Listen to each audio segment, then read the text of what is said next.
அனைவருக்கும் வணக்கம். At the outset, I thank the management of this wonderful institution, the registrar, the librarian, Madam Kanmani, Department of English, and all my dear students for giving me one more opportunity to be here. Reading is something which is a lifelong exercise. I would like to share some of the benefits of reading in the short time available. I basically started as a reader.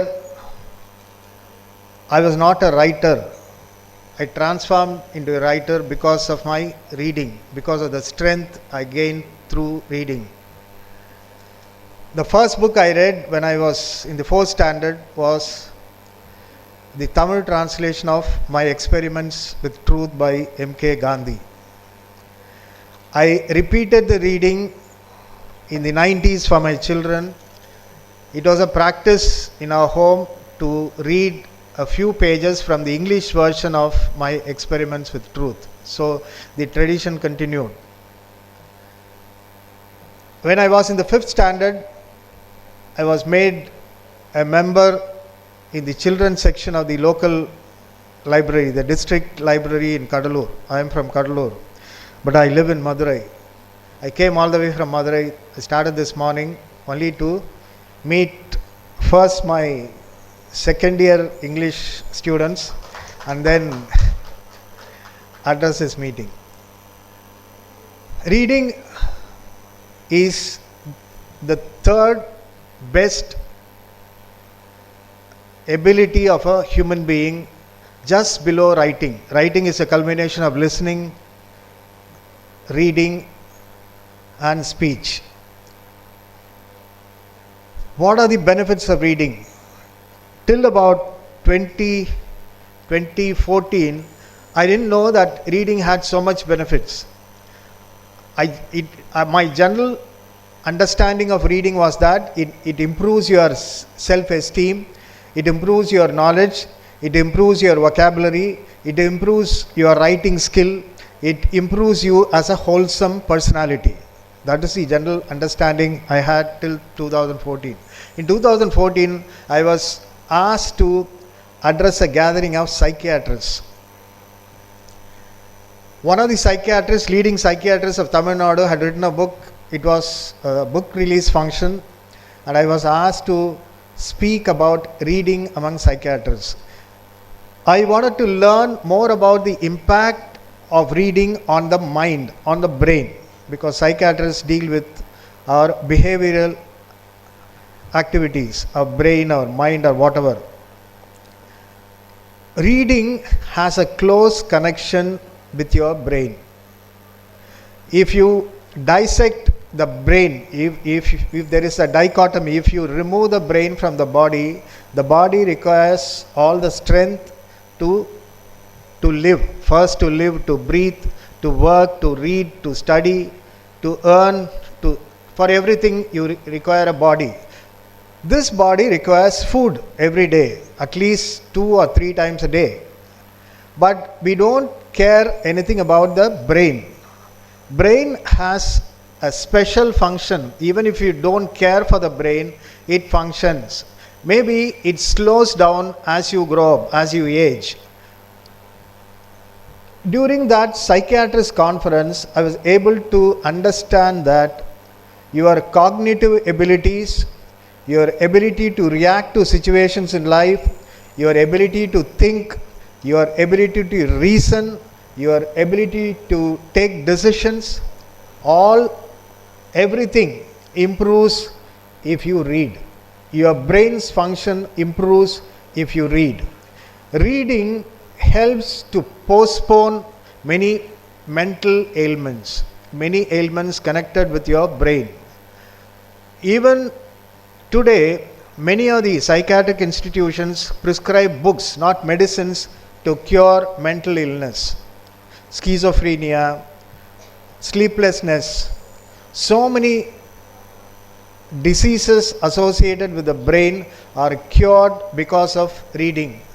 Reading has a direct link with your brain. Your brain's function improves dramatically if you start reading at a very early age. That's why I have been insisting the last 2 years in my association with this college through online. This is my second visit to the college. This is my second meeting with these children. In the last session, I didn't have any chance to meet any of the students, final year students who passed out of this institution last year. But from day one, I have been insisting that they should not go to sleep without reading at least 10 pages. In any language of your choice. It can be English, it can be Tamil. Read Tamil. All of us are very familiar with Tamil. If you find English very difficult to understand, to comprehend. So this is the exercise. We do physical exercises. Many of you may be interested in sports. Some of you would be sports persons who will be excelling in intercollegiate or university meets. You exercise your body, but what about your brain? Your brain also needs an exercise. Your brain also needs food.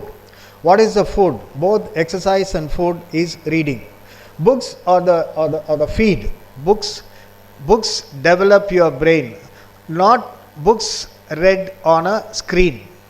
Screen reading is not advocated here. Screen reading is not encouraged here, because by reading on the screen, you don't tend to assimilate, you don't tend to remember what you have read after 2 or 3 days. If you are reading a book, by holding a book on your hand, you are organically connected to you become part of the book. You become a character in the book. You can smell, you can taste, you can think, you get immersed in the book. Reading is such a pleasurable activity that if you pick up speed, you will never be able to put down your book. Madam Kanmani finished 5 volumes of Ponniyin Selvan in one sitting.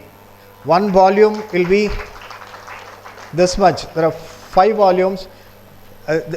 If you read some of the reviews of latest books you find in the market, there will be one term by the person who reviews the book. It is, this book is unputdownable. You cannot put the book down. You don't need to eat, you don't need to sleep, you don't need to walk, you don't need to look at your mobile phone. One of the other advantages of reading a book is that you keep yourself away from a screen, your laptop or your phone. That is essential. That has become essential because we are guilty of overusing these gadgets. Because you are logged into so many social websites.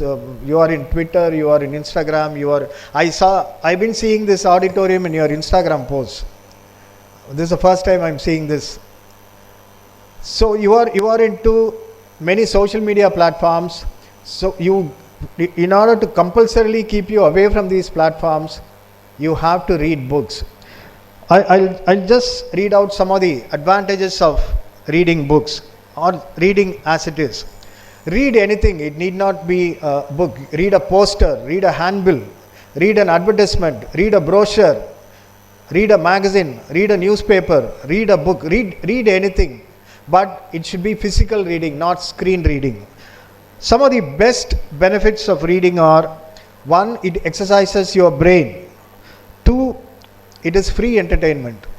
Book reading is the best entertainment one can find on this earth. No other thing, food, cinema, pastime, sports, reading is the best of all entertainment.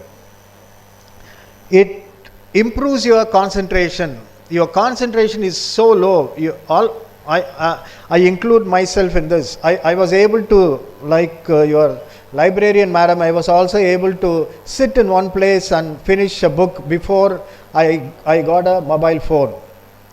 Till then, I was able to concentrate on one topic for hours together, but it's not possible now.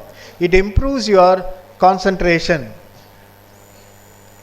This improved concentration will help you in a long way while appearing for your public examinations, while participating in competitions, both sports and other academic competitions.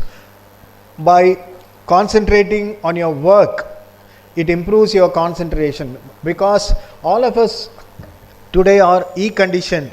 E-conditioning is,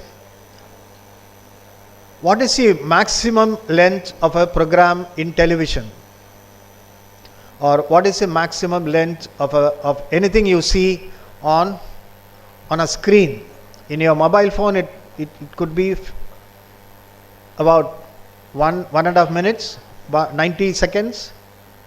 Reels run for a maximum of 2 or 3 minutes, not beyond that. And television programs are interrupted by advertisements. Your screen time, your concentration time is not about 10 minutes. That is why you are not able to sit in one place and concentrate on your work. If you hold a book and start reading, your concentration levels will go up. It will improve your language skills. If you are reading English or even Tamil, not many of us are very comfortable writing in pure Tamil or speaking only in Tamil. We tend to use English words, English terms. We search for Tamil equivalents for English words. Improves your sleep. Not many of you will be sleeping for 8 hours a day. It's mandatory. At your age, you should be sleeping for at least 8 hours a day. You may not be. Not all of you will be sleeping for 8 hours a day. Ideally, it should be 9 hours. So, if you read books, that will improve your sleep. It will improve your general knowledge. It will be motivational. It will improve your self-esteem. You will be very confident of doing very difficult things. Otherwise, you will be shy. You will not be very confident of even accomplishing very ordinary things. Even boarding a bus to come to college will be a laborious exercise for you if you are not very confident. What I would like you to do is replace the screen with a book. Make it a point to read at least 10 pages a day before you go to sleep. If you do that, that will bring about a dramatic change in your personality. The way you think, the way you behave, the way you respond to others, the way you respond to criticism, the way you motivate yourself, the way you perform, you will see a dramatic change in whatever you do. Reading has a direct impact on your psyche. Reading has a direct impact on your thinking. Reading has a direct impact on your behavior. So read well, read more. I wish you all a happy reading till the last day of your life, because book is the only companion who will come with you till the last day. Others will leave you at some point of time. They are all passengers in a train. They will get down when their destination arrives. But a book will always travel with you. Book is the only companion, only friend, only relative, only anything, everything you can think of. So read books, read anything, read whatever, read printed matter. Avoid screen reading, avoid using the screen. Devote at least half an hour for reading every day. So I think it's time now. I wish you all the best. This afternoon I had a chance to read some of the poems written by second BA English students. All of you start writing. When you read more, you can write more, and all of you will be successful if you are good readers. Thank you.